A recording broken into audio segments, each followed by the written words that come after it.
Item ಯಾವುದೇ ಇರಲಿ try ಮಾಡಿ ಆಚಿ ಚಿಕನ್ ಮಸಾಲಾ. ರಾಷ್ಟ್ರ ರಾಜಕಾರಣದಲ್ಲಿ ಮಹತ್ವದ ಬೆಳವಣಿಗೆಯೊಂದು ಸಂಭವಿಸಿದೆ. ಅಸ್ಸಾಂನ ಕಾಂಗ್ರೆಸ್ ಪಡೆಗೆ ಇದೀಗ ಆಪರೇಷನ್ ಕಮಲದ ಭೀತಿ ಎದುರಾಗಿರೋದು. 10 ಅಸ್ಸಾಂ ಕಾಂಗ್ರೆಸ್ ಶಾಸಕರು ಬೆಂಗಳೂರಿಗೆ ಶಿಫ್ಟ್ ಆಗಿದ್ದಾರೆ. 10 ಅಸ್ಸಾಂನ ಕಾಂಗ್ರೆಸ್ ಶಾಸಕರು ಬೆಂಗಳೂರಿಗೆ ಶಿಫ್ಟ್ ಆಗಿರೋದು.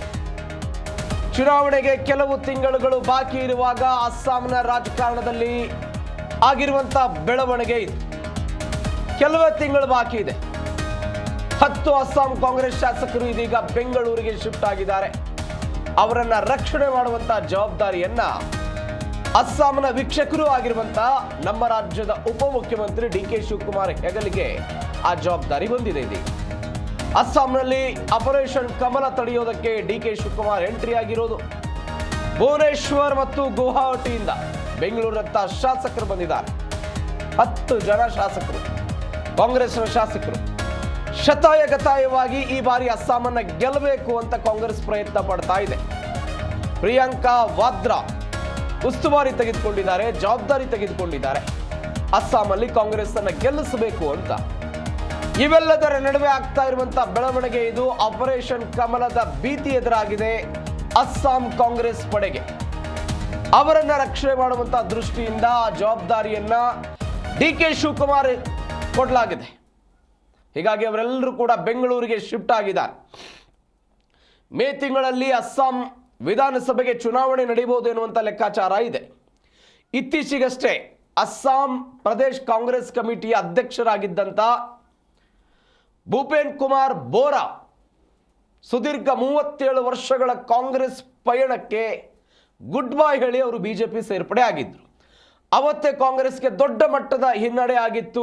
ಅಸ್ಸಾಂನಲ್ಲಿ ಎಪಿಸಿಸಿಯ ಅಧ್ಯಕ್ಷರಾಗಿದ್ದರು ಭೂಪೇನ್ ಕುಮಾರ್ ಬೋರಾ.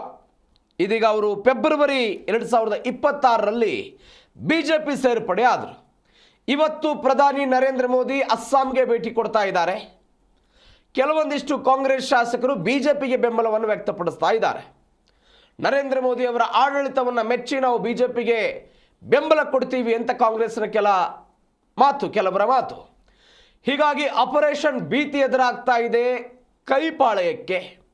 ನೀವು ಪ್ರಮುಖವಾಗಿ ಗಮನಿಸಬೇಕಾದಂತಹ ಸಂಗತಿ ಅಂತ ಹೇಳಿದ್ರೆ, ಈಗ ಅಸ್ಸಾಂನ ಮುಖ್ಯಮಂತ್ರಿ ಆಗಿರುವಂತಹ ಹಿಮಂತ ಬಿಸ್ವಾ ಶರ್ಮಾ ಕೂಡ ಅವರು ಕೂಡ ಕಾಂಗ್ರೆಸ್ನ ಕಟ್ಟಾಳು ಆಗಿದ್ರು, ಕಾಂಗ್ರೆಸ್ನಲ್ಲಿದ್ದರು.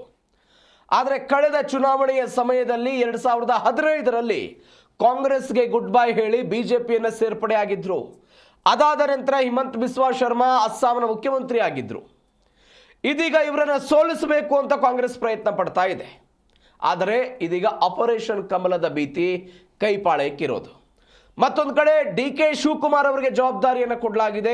ಇಂಥ ಜವಾಬ್ದಾರಿಗಳನ್ನು 2017ರಲ್ಲೂ ಕೂಡ ಡಿ.ಕೆ. ಶಿವಕುಮಾರ್ ಗುಜರಾತ್ನ 44 ಶಾಸಕರನ್ನ ಬೆಂಗಳೂರಿಗೆ ಕರೆದುಕೊಂಡು ಬಂದು ಅವರನ್ನ ರಕ್ಷಣೆ ಮಾಡಿ ಅವತ್ತು ಗುಜರಾತ್ನಲ್ಲಿ ರಾಜ್ಯಸಭಾ ಚುನಾವಣೆಯನ್ನ ಗೆಲ್ಲಿಸಿದ್ದು ಕೂಡ ಇತಿಹಾಸ.